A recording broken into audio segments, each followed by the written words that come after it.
주님의 큰 사랑을 느끼게 해주는 그런 찬양이었습니다. 아주 감사합니다. 우리 앞뒤자분과 한 번 더 인사 나누시죠. 잘 오셨습니다. 정말 잘 오셨습니다. 네, 반갑습니다. 네. 여러분들은 신앙생활을 하는 게 어떤 것이라고 나름대로 정리가 좀 되어 있습니까? 예전에 우리 집사님 중에 한 분이 저에게 제가 그런 질문을 제가 해서 제가 신앙생활이라는 의미를 좀 알려드렸어요. 여러분들 중국 영화 보시면 소림사에 어떤 젊은이가 이제 들어갑니다. 아버지를 죽인 원수 꼭 갚으리라 그러면서 훈련을 시작하죠. 그리고 훈련을 합니다. 그런데 그 훈련을 하는 과정이 굉장히 지루합니다. 매일 물 떠와라, 또 물 달 떠오면 저기다가 옮겨라. 아니 무술을 가르쳐 주지는 않고 맨날 물만 떠서 가지고 오는 일, 맨날 빨래만 짜는 일, 뭐 이런 아주 단순 노동에만 몇 년간을 매달리게 만들죠. 지친 주인공은 아유 안 되는가 보다. 그래서 무술을 그만두고 하산하려고 몇 번 방황을 하다가 결국은 어찌어찌 해서 나중에 어떤 상황이 됐는데 자기도 모르게 기초 체력이 만들어진 거죠. 그 순간에 그는 자기가 이길 수 없는 상대를 이길 수 있는 힘이 자기에게 조금씩 있다는 사실을 발견하고 그때부터 정신 차리고 다시 물 떠오는 일을 성실하게 수행하는 모습을 우리가 보게 됩니다.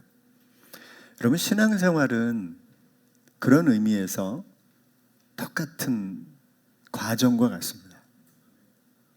이 신앙의 믿음 안에서의 삶을 놓치면 우리가 본질적인 진짜의 삶 앞에서 무너질 수밖에 없습니다. 삶은 언제나 우리를 무너뜨리는 게 아니에요. 일상은 편안합니다. 그러다가 예상치 못한 환경이 찾아오면 그때서야 마치 준비된 것처럼 무너지죠. 우리의 매일의 기도, 우리들의 삶의 찬양, 우리들이 하나님 앞에 지속적으로 드리는 예배 현장, 여러분 이런 것들은 아주 단순하면서도 반복적이지만 이것이 잘 균형 잡힐 때 여러분 우리에게 찾아오는 위기 속에서 갑자기 나도 알 수 없는 하나님의 권능을 경험하게 되는 것이죠. 한 번의 예배가 우리 인생을 바꿀 수는 없지만 그러나 그 예배 속에서 우리는 성장하고 또 하나님 앞에 일상에서의 예배를 승리할 수 있는 능력을 얻게 된다는 사실을 기억하시고 다른 교회 예배 시간보다 30분이나 빠른 그래서 무지무지 많은 이 불만을 제가 접수받았음에도 불구하고 그냥 10시 반에 합시다. 그렇게 밀어붙이는 거는 좀 어렵겠지만 그럼에도 불구하고 여러분 이 예배를 통해서 우리들의 신앙의 준비가 잘 되어 갔으면 좋겠습니다. 뭐 이런 예들을 열거하자면 뭐 끝이 없습니다. 외국으로 전출을 갔던 혹은 떠나갔던 그 운동 선수들도 마찬가지입니다. 말이 통합니까? 뭐 그곳에서 생활이 익숙하기는 할까요? 그런데 그곳에서 끝까지 자기 훈련에 몰입한 친구들, 매일 반복적으로 자기 운동에 게을르지 않고 성실하게 운동에 임했던 사람들은 결국은 언젠가는 기회가 찾아오는 기회를 자기 것으로 삼게 되죠. 그 단 한 번의 시간에 그렇게 되는 거죠. 그러므로 여러분 우리는 신앙 안에서 매일 매 순간이 그런 마음이다라는 생각을 가지시면 좋을 것 같습니다. 오늘은 삶의 매듭이라는 주제로 잠시 은혜를 또 나누겠습니다. 예쁘죠? 이집트 시대의 매듭이래요. 그러니까 이게 지금서부터 약 5,000년 전 그렇게 먼 시대의 매듭들입니다. 조선 시대의 매듭이죠. 굉장히 예뻐요. 왼쪽에는 뭐 그 나비 문양이라고 해서 이렇게 어쩌면 이렇게 매듭이 이쁜지 우리나라 사람들에게 격조가 느껴지는 그런 매듭입니다. 이게 매듭이죠. 매듭. 매듭이라는 건 이제 하나의 끈을 가지고 이 세 마디 이상의 교차점을 이루며 중복 형태를 맺는 거래요. 정의가 그렇더라고요. 그러니까 하나의 끈이 이 세 마디 이상의 교차점이 필요한 거예요. 그래서 매듭이 지어진다 이렇게 말하죠. 근데 이 매듭의 기원은 인류 문화의 초기 단계인 원시 시대부터 있었대요. 우리는 원시 시대라는 말을 잘 안 쓰지만 아주 오랜 시대부터 이 매듭에 무엇인가를 단단히 묶을 때 필요했던 그 끈의 그 마무리를 이렇게 장식하기 시작하면서 삶을 살아나가는 거였죠. 나무 껍질이나 짐승의 가죽을 찢어서 여러 겹으로 꼬아서 사용하면서부터 이 매듭이 시작됐다 그렇게 인류학자들은 말을 해요. 그래서 매듭은 인간의 삶과 더불어 시작되었다고 할 만큼 오랜 역사를 가지고 있어요. 그래서 처음에는 생활 양식으로 출발을 해요. 이걸 하다가 보니까 이걸 좀 이쁘게 할 수 없을까? 기왕 이렇게 도끼를 다 만들고 돌도끼를 만들든 뭐 하든 다 만들고 난 다음에 그 다음에 거기다가 이 뭔가 장식을 하면 어떨까? 그래서 그 끈 다음에 장식을 하면 요 장식을 한 사람들은 이제 우리 편, 우리 부족 이렇게 해서 결국 상징화되는 단계까지 이르게 된다는 것이 이제 이런 매듭에 관련된 잠깐의 이 어떤 그 문화학적인 흐름이라고 봅니다. 왜 이 매듭 얘기를 길게 하냐면 여러분 인생에도 이 매듭이 있다는 거예요. 오늘 이 이야기를 좀 하려고 합니다. 인생에 매듭이 있다. 과연 뭘까? 우리들의 인생에 그 매듭이 어떻게 지어지나 한번 생각을 해봤으면 좋겠습니다. 이 하나의 매듭이 어떤 도구를 완성하는 거죠. 다 바꿔서 이제 매듭을 지으면 예쁘게 혹은 상징화돼서 내 거, 우리 거, 우리 모두가 공유할 거 뭐 이렇게 이제 표식이 되는 것처럼 인생을 살면서 만나는 관계 또 우리가 살아가면서 겪는 일들 이런 속에서 반드시 매듭이 필요하다는 거예요. 그냥 흐지부지 쭉 지나가는 게 아니라 어떤 단계마다 매듭질 일들이 필요하다는 얘기를 하는 겁니다. 매듭이 그 도구나 물건을 아름답게 하듯이 인생 가운데 짓는 매듭은 우리들의 삶을 때때로 고귀하게 만들고 또 우리를 성숙하게 만든다라고 하는 것이 우리 매듭을 인생 가운데 지어야 되는 여러 가지 이유들을 적는 거예요. 그래서 오늘은 하나님 앞에서 우리가 맺어야 될 매듭에 관한 이야기를 좀 해보려고 합니다. 첫째는 이제 신앙적 매듭, 신앙적인 삶의 매듭에 관한 이야기인데요. 삶의 매듭은 꼭 필요한 것만은 아닙니다. 없어도 되죠. 뭐 그냥 그렇게 살아도 굳이 그것 때문에 그렇게 불편하지 않게 살 수도 있어요. 또 없다고 당장 죽지 않고 또 죽는 것도 아니란 말이죠. 근데 이제 브라이언 트레이시라고 하는 세계적인 강연자고 또 이 성공학의 여러 가지 이제 길을 열었던 사람이 이런 표현을 해요. 성공한 사람은 항상 자신에게 책임을 묻는다는 거예요. 이건 누구 때문에 안 되고 누구 때문에 안 되고가 아니고 나 때문에 내 문제고 내가 해결된 문제라는 것을 자기에게 돌린다는 거예요. 실패한 사람은 항상 남 탓을 한다는 겁니다. 그러니까 이게 매듭이라고 하는 게 왜 중요하냐면 자기 책임을 지는 거예요. 내가 이걸 한 가지를 마무리하면서 이 문제는 나의 문제, 내가 이걸 어떻게 풀 것인가 하고 돌아보는 자기 시간을 갖게 된다는 것이죠. 그래서 우리에게 매듭이 필요한 이유는 우리가 하나님 앞에서 살기 때문에, 그래서 하나님의 뜻을 이루고 그분의 뜻을 나타내기 때문에 이 매듭은 꼭 필요하다라고 하는 말씀을 드리는 거예요. 그래서 오늘 전도서 12장 13절 말씀 이렇게 표현합니다. 우리 한번 읽어볼까요? 이래 결국을 다 들었으니, 그러니까 전도서 말씀을 다 선포했다 이 말이죠. 다 들었으니 그 다음에 그렇죠? 하나님을 경외하고 그의 명령들을 지킬지어다. 이것이 모든 사람의 본분이니라. 그러니까 우리가 하나님의 말씀을 따라 살아가는 것이 삶의 방식이거든요. 물론 이제 지금은 어떤 방식이 하나로 탁 돼서 그렇게 살아야 되는 게 아니죠. 매뉴얼은 아닙니다. 매뉴얼을 성경이 제시하는 게 아니라 오히려 성경은 우리들에게 더 많은 원리를 제공하기 때문에. 근데 그 원리는 뭐예요? 우리가 하나님 앞에 어떻게 살 것이냐의 문제를 다루고 있는 거예요. 다루고 있는 거예요. 근데 여러분 12장 14절에 이렇게 표현해요. 읽어볼까요? 시작. 하나님은 모든 행위와 모든 은밀한 일을 선악간에 심판. 이게 전도서를 끝내는 이 솔로몬의 마지막 선포였습니다. 하나님은 다 하신다. 그러므로 어떤 것도 하나님은 그 일을 결국 다 판단하실 거다. 그러니까 인생 가운데 어떤 일도 허투루 지나가지 않는다는 거예요.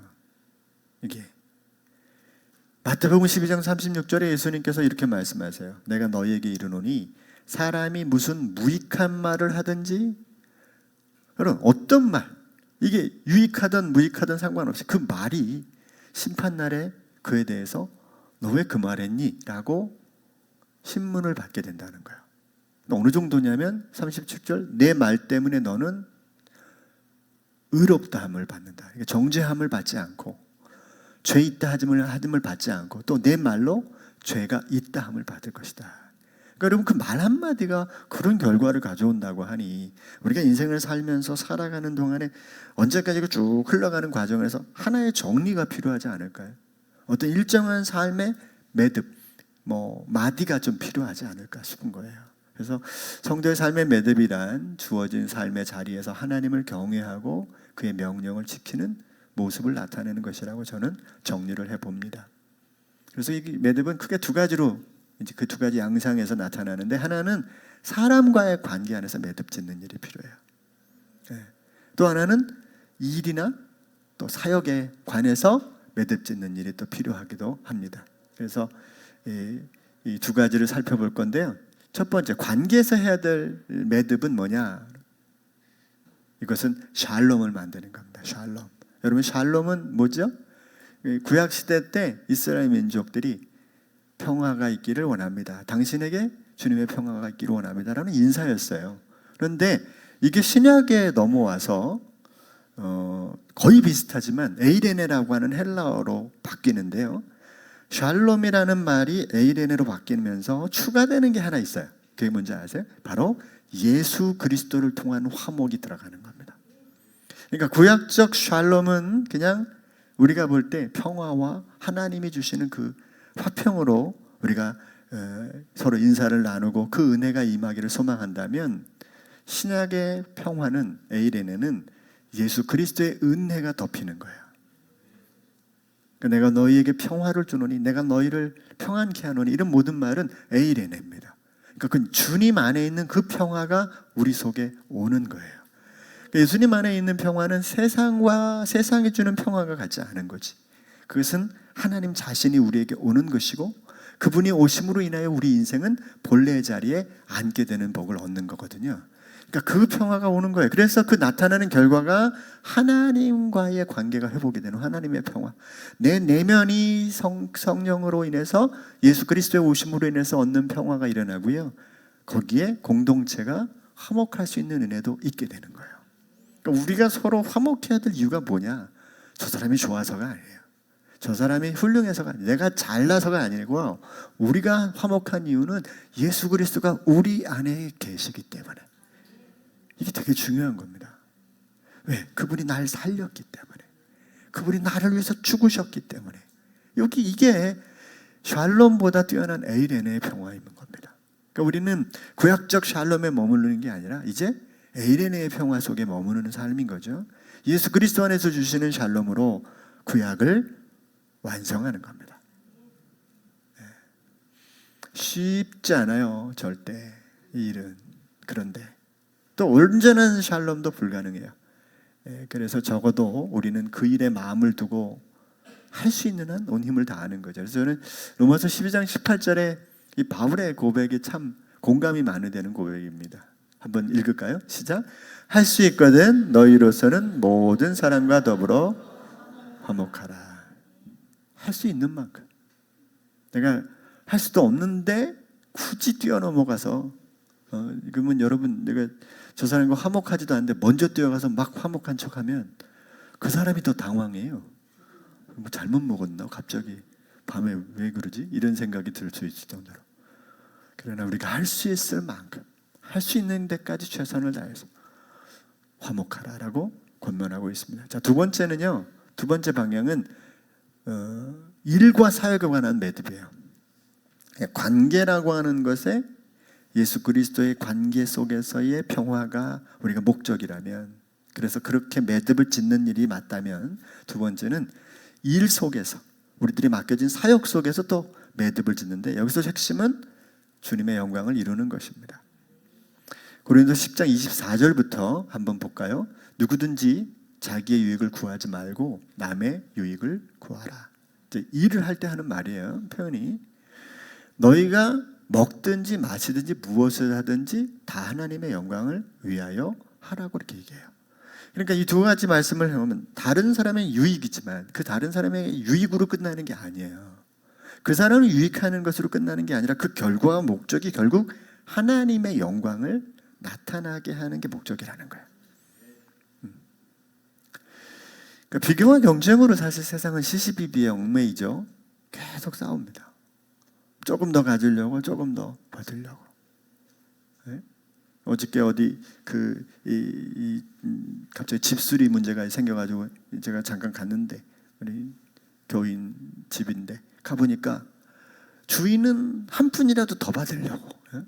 물이 새는데 더 받으려고 막 계속 이걸 이제 건수를 잡아서 나갈 때 다 고치고 나가기를 바라고, 세입자는 한 푼도 더 안 내고 다 나가려고. 이것 때문에 물 새는 그 순간부터 6개월을 싸우고 있었어요.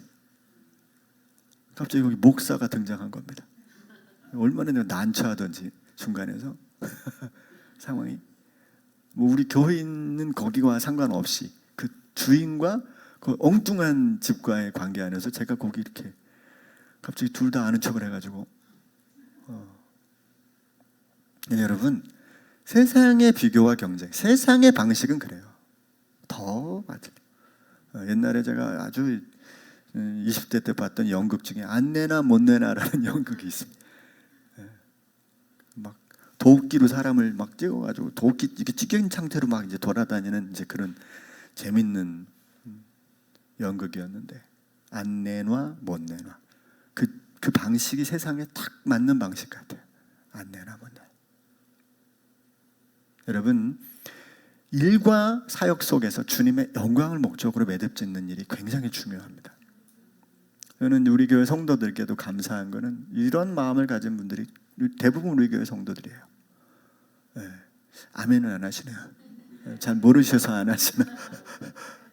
관계와 일에서 주님의 평화를 만들고 주님의 영광을 위한 삶의 매듭들은 가장 확실한 믿음의 증거일 겁니다. 왜? 샬롬은 그리스도 안에서만 가능하니까. 내가 저 사람의 일을 이해하는 건 그리스도 안에서만 가능하니까. 또 일에 대한 손해도 그리스도 하나님 영광을 위한 것이니까. 그게 목적이 다른 거죠. 자, 그럼 어떻게 매듭을 만드냐? 저는 이제 매듭 짓는 방법을 잠깐 나누고 말씀을 마치려고 합니다. 사실 매듭의 수준이 사람의 품격을 구분하는 시대가 있었죠.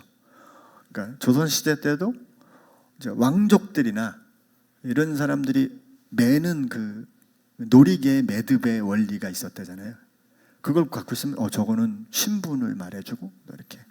뭐 고대 시대 때도 어떤 그 매듭을 보면서 이게 우리 편인지 남의 편인지 또 어떤 부족인지 이런 것들을 구분하듯이 사람의 품격을 그 매듭이 말해주는 것처럼 여러분 삶의 매듭도 그 사람의 성품과 품격을 보여줘요. 이게 중요하다는 거죠. 자, 그래서 우리는 첫째로 관계의 매듭을 평화로 맺기를 힘써야 되는 거예요. 이게 첫 번째 우리가 가져야 되는 마음이죠. 관계의 매듭 속에서 어떻게 하든지 평화를 만들어내는 일을 해 나가는 겁니다. 이 관계를 세우는 것은 사실 혼자서는 불가능하죠. 왜? 상대가 있어야 되고 공동체 안에서 맺혀지는 거니까. 상대와 나 그리고 공동체가 원하는 일을 함께 고민할 때 이게 가능해요. 쉽지 않죠. 나는 그렇게 다 정해도 상대방은 끊임없이 나를 공격해 올 수 있고 끊임없이 이걸 해결하지 않으려는 삶의 태도가 있을 수 있기 때문에 나 혼자 딱 결정하고 나 혼자 정한다고 될 수 있는 문제는 아닌 겁니다. 그래서 그 관계 핵심이 어떻게 이루어져야 되냐면 그 공동체 안에서 먼저 좀 생각해 보죠. 이 공동체 밖의 문제는 이렇게 보면 되는데 저는 이제 뭐 이러죠. 교회 안에 어떤 그 공동체 안에 문제가 생기면 성경은 뭐라 그럽니까? 먼저 두세 사람이 가서 권면하고 두세 사람이 권면해서 안 되면 교회 말에서 함께 권면해보고 그래도 안 되면 어떻게 하라고요? 이방인처럼 여기라 그랬어요.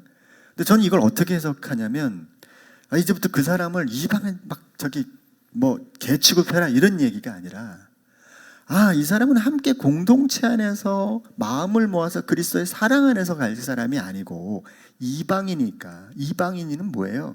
그냥 이 사람에게는 그냥 뭔가 올 걸 기대하지 말고 그냥 사랑으로 그냥 원수 섬김처럼 대하라. 이제 저는 그렇게 해석을 합니다. 중요한 건 공동체 안에, 또 우리가 함께 지내는 가정 안에, 나의 자녀들 안에, 형제와 이웃들 안에, 우리가 살아가는 삶의 방식 안에서 뭐가 필요하냐면 주의 말씀이 근간이 되어야 된다는 거죠. 그러니까 이걸 위해서 서로가 먼저 문제를 풀기 전에 상대도 그렇고 나도 그렇고 그리스도 안으로 들어가지 않으면 불가능해요. 그러면 그 다음에 뭐예요? 이 관계를 풀 생각을 하지 마시고 그냥 이방인처럼 상대해야 돼요. 그럴 수밖에 없습니다. 왜? 이 사람은 그리스도 안에 들어올 마음이 없으니까. 하나님의 방식으로 살 생각이 없으니까. 그죠? 베드로전서 4장 7절에 만물의 마지막이 가까이 왔으니 그러므로 너희는 정신을 차리고 근신하여 기도하라. 기도를 얘기해요. 근데 기도를 얘기한 다음 구절이 뭐냐면 이겁니다. 무엇보다도, 기도보다도 이렇게 표현할 수 있어요. 기도하고 있니? 그런데 특별히, 제가 자주 쓰는 표현입니다. 무엇보다는, 이 표현을 되게 자주 쓰는데, 기도합니다. 그런데 무엇보다 뜨겁게 서로 사랑해라. 사랑은 허다한 죄, 수많은 죄를 덮는다는 거예요. 그러면서 그 사랑에 대한 구체적인 얘기를 합니다. 서로 대접하기를 원망 없이 하라. 그러니까 아마 초대교회는 이게 공식적으로 이제 교회가 지금처럼 이렇게 큰 대형 교회로 모이는 법이 없이 대부분 가정에서 모이는 거죠. 어느 집에서 모여가지고 거기서 이제 같이 모여서 예배하고 기도하고, 이제 한 서너 사람이 모이는 거예요. 다 가정 형태의 교회들이 대부분이었어요. 그래서 그렇게 모여서 기도하고 거기가 교회가 되는 거예요. 그러니까 지금의 교회처럼 몇십 명, 몇백 명이 모이는 게 아니에요. 그냥 서너 명, 너댓 명이 모이는 그곳에 주님이 함께 있는 것이고 그 공동체가 곧 교회로 역할을 다 하는 겁니다. 자, 그런데 그때 이들이 꼭 했던 게 뭐예요? 서로 떡을 떼는 거였어요. 서로 음식을 나눠 먹고 서로 그렇게 대접하고 하는 것이 있었어요. 그때 이 일들이 여러 가지로 나타날 수 있겠죠. 우리는 가진 것도 없고 또 대접할 수 있는 환경도 아닌데 또 우리가 이번에 해야 된다고 한다면 그런 일들이 생길 수 있죠. 서로 대접하기를 원망 없이 하라 이렇게 표현할 수도 있는 일들이 그 당시도 있을 수 있지만 올해도 있을 수 있죠. 지금도 그런 일들 얼마든지 일어날 수 있습니다. 또 각각 은사를 받은 대로 하나님의 여러 가지 은혜를 맡은 선한 청지기 같이 서로 봉사하라는 거죠. 지금 뭘 얘기하는 거예요? 기도하라. 마귀가 깨어 있으니 근신해서 기도하라. 기도하는데 그것보다 더 중요한 게 있어. 서로 사랑해야 돼. 사랑은 어떻게? 서로 원망 없이 봉사하고 서로 원망 없이 섬기고 서로 자기가 할 수 있는 걸 하라는 거지. 나는 이걸 잘하면 이렇게 하는 거야. 나는 이걸 잘하니까 이렇게 하는 겁니다. 그러니까 나는 찬양을 참 진짜 A부터 도부터 윗도까지 다 음치야. 도레미파솔라 이런 사람한테 찬양대를 하라 그러면 죽으라는 거지. 근데 한 번 들으면 찬양대 곡이 기억나요. 그래서 지난번에 이거 했던 건데 그런 생각을 할 정도면 이분은 찬양대가 쉽겠죠. 자기가 할 수 있는 걸 가지고 다른 사람을 섬기고 봉사하라는 거예요. 자, 그런데 이제 그때 실제적으로 일어나는 일들이 있겠죠. 말하고 또 그가 이 일들을 실제로 행할 때 그 자세가 어떠해야 되느냐를 이야기하는 겁니다. 자, 읽어봅니다. 시작. 만일 누가 말하려면 하나님의 말씀을 하는 것 같이 하고 누가 봉사하려면 하나님이 공급하시는 힘으로 하는 것 같이 하라. 이는 범사의 예수 그리스도로 말미암아 하나님이 영광을 받으시게 하려 함이니 그에게 영광과 권능이 세세에 무궁하도록 있느니라. 아멘. 자, 똑같은 말씀인데 세 번역이에요. 다시 한번 읽어봐요. 시작. 말을 하는 사람은 하나님의 말씀을 전파하는 사람답게 하고 봉사하는 사람은 하나님께서 주시는 힘으로 봉사하는 사람답게 하십시오. 그리하면 하나님이 모든 일에 예수 그리스도로 말미암아 영광을 받으실 것입니다. 영광과 권세가 무궁하도록 그에게 있습니다. 아멘. 말할 때도, 봉사할 때도 내 것을 가지고 하는 게 아니라는 얘기를 하는 거예요. 믿음의 사람은 여러분 목회자가 아니라도 그 사람의 말하는 말이 주님의 말씀이처럼 들려야 돼요. 또 주님의 말씀처럼 하셔야 돼요. 우리 교회 사랑하는 권사님들 입에서 주님의 말씀이 늘 선포되기를 소망합니다. 우리 사랑하는 집사님들 입술에서 주님의 말씀이 선포되기를 소망합니다. 이게 얼마나 기가 막혀요. 그건 목사님만 하는 거야? 아니에요. 그건 직분이 없어도 우리가 이제 신앙생활을 시작했으면 하나님의 사람답게 말하는 거예요. 하나님이 말씀하시는 것처럼 말해야 돼요. 여기서 관계가 다 회복이 됩니다. 어저께 저녁 늦게 우리 노희 목사님이 전화가 오셨어요. 목사님, 제가 이번에 그 한 목사를 저기 어떤 교회, 지금 대전에 있는 교회에 소개를 하려고 그러는데, 그 소개를 하시는 그분과 이제 저를 연결을 좀 시켜서 이 상황들을 좀 알려주고 이 진행을 좀 시켜달라 그랬어요. 그 목사님께서 그렇게 해주셔서 제가 이제 전화를 하는 과정에서 목사님이 그 교회를 소개하는 여러 목사들을 생각했겠죠.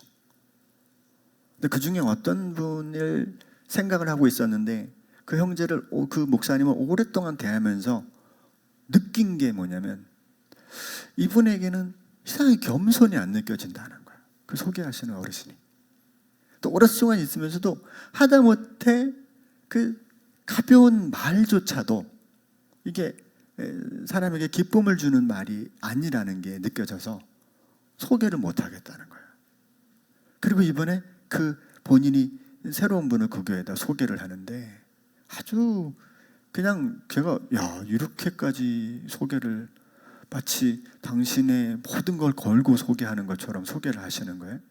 근데 그게 뭐냐면 그 목사님이 그 한 분을 바라보면서 느낀 결과입니다. 그분을 대하면서 오랫동안 느낀 결과가 뭐냐면 그분의 말 속에서, 그분의 행동 속에서 그게 느껴지는 거죠. 여러분, 교회와 신앙과 삶이라는 건 뭐냐면 우리가 살아가는 삶에서 하나님의 사람으로 살아가는 거죠.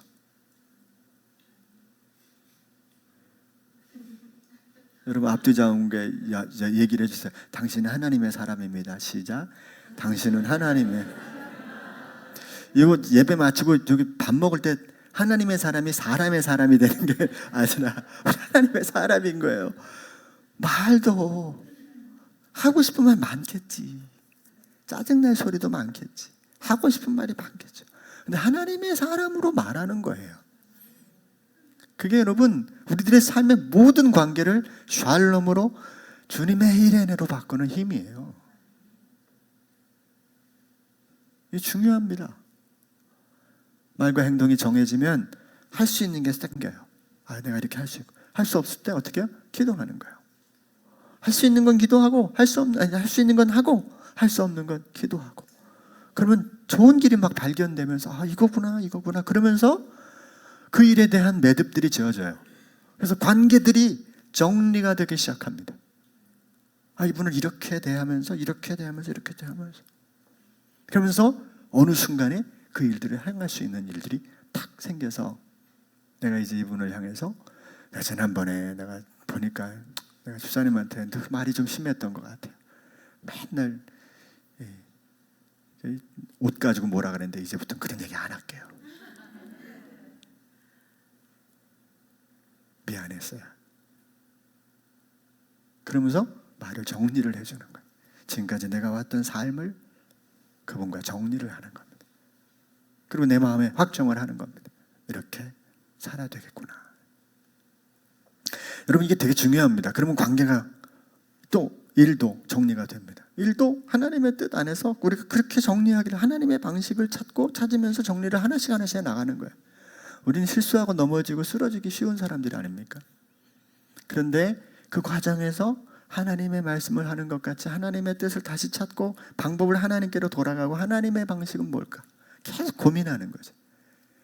그때 어떻게 이걸 마무리해야 될지, 어떻게 이걸 진행해야 될지를 하나님의 지혜로 우리를 알게 하신다는 거죠. 그랬을 때 두 번째 상황을 꼭 기억하셔야 돼요. 이건 뭐냐면 그 일이 다시 반복이 되지 않도록 마음을 담아내는 것이 매듭의 두 번째 중요한 요소입니다.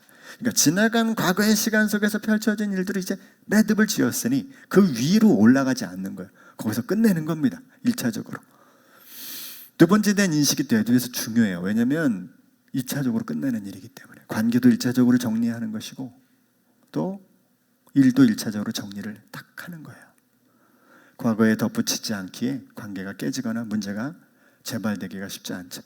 똑같은 일이 반복돼도 지난번의 일에 더하기 그 다음 이번 일도 이렇게 더해져가지고 사람을 힘들게 생각하지 않고 이번 일은 그것과 별개로 출발할 수 있는 마음을 가질 수 있게 되는 거예요. 아예 마음을 정하는 거죠. 사람과의 관계 안에서 이걸 정해놓으면 여러분 굉장히 쉬워집니다. 삶이 굉장히 쉬워집니다. 내가 지난 시간에 당신한테 어떻게 했는데 내가 당신한테 얼마나 많은 걸 해줘. 이게 없어요. 지금부터 다시 시작해. 다시 주님의 은혜를 출발하는 관계로 시작할 수가 있는 거예요. 안 좋아도 지금부터 다시 시작이 되고 실패해도 지금부터 다시 시작하게 되는 거고. 구약으로 말하면 흉악의 결박을 풀어주는 것이고요. 신약으로 말하면 백대나리온의 권리를 포기하는 거예요. 그러면 거기서부터 다시 출발돼요. 마음이 다시 시작돼. 다시 우리들의 마음을 정하게 됩니다. 또한 적극적으로는 원수에 대한 마음을 끊어내게 되는데요. 이게 아주 중요한 표현인데 하도 많지만 제가 몇 가지만 살펴보면 이렇습니다. 오늘 우리가 로마서 읽었지만 요거 본문 한번 읽어보시죠. 시작. 내 사랑하는 자들아 너희가 친히 원수를 갚지 말고 하나님의 진노하심에 맡기라. 무슨 문제가 생겨도 이제 내가 갚지 않는 거예요. 어떻게 해요? 기록되었을 때 원수 갚는 것이 내게 있으니 내가 갚으리라고 주께서 말씀하시니라. 주님이 그걸 담당해 주신다는 거예요. 나의 억울함을, 나의 분통함을 대신 갚아준다는 거예요. 근데 우리는 뭐만 하면 되냐면 읽습니다. 시작. 내 원수가 줄이거든 먹이고 목마르거든 마시게 하라. 그리함으로 내가 숯불을 그 머리에 쌓아 놓으리라. 두 가지예요. 머리에 쌓아 놓는다는 것은 가장 쉽게 생각하면 머리에 숯불이 있으니까 이게 까딱 잘못하면 얼마나 뜨겁게 될 일들이 있겠습니까? 그래서 자기 자신을 이렇게 오히려 이게 좀 꼼짝 못하게 만드는 것 이럴 수도 있어요. 그런데 주로 이제 이 숯불을 머릿속에 쌓아둔다는 말은 주로 이제 숯불이나 그 재를 머리에 둔다는 것은 회개를 의미한다고 해요. 그래서 주로 이제 이것은 그 사람에게 그렇게 선대할 때 결국 그가 깨닫고 회심하고 돌아오게 될 일이 일어날 거라고 하는 이야기를 하시는 거라고도 봅니다. 어쨌든 상관없어요. 우리가 할 일은 우리가 친히 갚지 않고 그대로 매듭을 가지고 그냥 지나가는 겁니다. 아, 그랬구나 라고 하고 지나가는 거죠. 악에게 지지 말고 선으로 악을 이기라고 말씀하고 있습니다. 베드로전서 3장 9절도 한 번 더 읽어봅시다. 시작. 악을 악으로 욕을 욕으로 갚지 말고 도리어 복을 빌라. 이를 위하여 너희가 부르심을 받았으니 이는 복을 이어받게 하려. 네, 우리가 복을 더 누리기 위해서 그렇게 살아가는 거죠. 복을 더 누리기 위해서. 그러니까 여러분 할 수 있는 한 최선을 다한다면 주님은 그 사람을 통해서 자신의 나라를 세상에 보이신다고 저는 봐요. 이게 얼마나 귀한 결단입니까? 우린 그렇게 살 수도 없지만 주님의 은혜 가운데 그 한 고비를 넘고 하나의 매듭을 지을 때 그 상황 속에서 그 안에 들어가 있는 사람, 아, 하나님의 나라가 이런 거구나, 하나님의 나라의 방식이 이런 거구나를 힌트를 얻게 된다는 거예요. 여러분, 매듭을 짓는 것은 그래서 행복이라고 정리하고 싶습니다. 왜 행복일까? 매듭은 손해보는 것 같지만 손해가 아니라 자신을 위해서 반드시 필요합니다. 매듭을 지어놓으면 더 이상 내 마음속에 억울함이나 두려움이나 또 걱정이나 염려보다는 하나님이 새롭게 하실 일에 대한 기대, 앞으로 새롭게 펼쳐져야 될 미래를 우리가 갖게 돼요. 매듭의 아름다움이 보는 이들에게 기쁨이 되었듯이 인생의 매듭도 타인뿐 아니라 자신이 먼저 행복과 기쁨을 누리게 되는 주님의 장치입니다. 저는 용서를 제 친구에게 배웠어요. 중학교 2학년 때 그 친구와 엄청 제가 가깝게 지냈던 친구였어요. 근데 그 친구가 차에 타서 버스를 타고 이제 학교를 가는 와중에 뭔가 사소한 일로 저를 한 대 때렸어요. 근데 내가 참았어야 되는데 내가 못 참았어요. 나도 때렸어요. 이놈이 그 다음에 때리는데 나를 더 세게 때리는 거예요. 나도 그 다음에 어떻게 했어요? 나도 더 세게 때렸어요. 근데 그 다음에 얘가 한 대를 더 때리더라고. 근데 제가 그때 참았어야 되는데 저도 한 대를 더 때렸습니다. 제가 이렇게 못됐어요. 내 친구가 이 자리에서 제 옆자리에서 일어나서 다른 데로 가더라고. 야, 근데 여러분 그 하루 종일 제가 나 뭐 했나. 하루 종일 그 친구 때문에 제가 마음이 얼마나 안 좋던지. 친구를 이렇게 잃다니. 걔가 날 때렸으면 맞을걸. 뭐라고 그걸 끝까지 그랬나. 그래가지고 막 힘드네. 근데 이제 제가 아침에 어떠냐면 걔가 아파트 꼭대기에 살고 우리는 그 밑에 주택가에 살았는데 걔가 내려오면서 저를 항상 불렀어요. 남준아 학교 가자. 맨날 불러요. 걔가 오면서 내가 거기까지 올라갈 수 없으니까 네가 갈 때 날 불러라. 그러면 이제 같이 가는 거죠. 근데 다음날 아침에 여러분 똑같은 시간에 똑같이 소리가 들려오는 거예요. 남진아 학교 가자. 제가 뭘 할게요? 그래 가자. 그러고 뛰어갔습니다. 와, 그때 제가 내가 그 친구가 너무 좋아 보이는 거야. 야, 이 친구 어저께 나를 하룻밤 사이에 용서했구나. 야, 이거 기가 막히네. 기가 막혀요. 저는 그래서 그때 세상을 안 것 같아요. 중학교 2학년 때. 진짜요, 진짜. 그때 전 친구한테 그런 용서를 받았다는 경험을 했습니다. 여러분, 우리 인생의 매듭이라는 건 이런 것 같아요. 주님은요, 우리가 손해보는 인생을 살게 하지 않아요. 야, 네가 손해봐, 네가 손해봐. 이게 우리를 손해보게 하는 걸까? 아니라 그런 거지. 결국 그게 우리를 성공하게 하고 우리를 행복하게 하는 길이라는 거죠. 그러므로 여러분, 신앙의 매듭을 짓는 이들에게 그 은혜를 먼저 주심을 믿고 살아갔으면 좋겠습니다. 기도할게요. 하나님 고맙습니다. 우리는 참으로 약해요. 관계 안에서도 연약하고 일 안에서도 연약합니다. 그래서 관계에 대한 고민을 하게 되고 일에 대한 염려를 늘 가지고 살게 됩니다. 손해보는 것에 대한 두려움이나 또 이 일로 인하여 내가 겪게 될 여러 가지 어려움도 우리에게는 우리를 말씀 앞에 서지 못하게 하는, 주저하게 만드는 일일 겁니다. 그러나 한편을 더 생각해 보면 우리가 이 과정을 통하여 결국 주님은 우리를 통해서 하나님의 나라가 이 땅에 임했음을 보이시길 기뻐하실 것이고 또 이 일을 통하여 주님의 영광이 나타나는 것을 알기에 우리는 내 말 대신 내 입에 주님의 말을 담기를 소원합니다. 주님의 말씀으로 봉사하기를 소망합니다.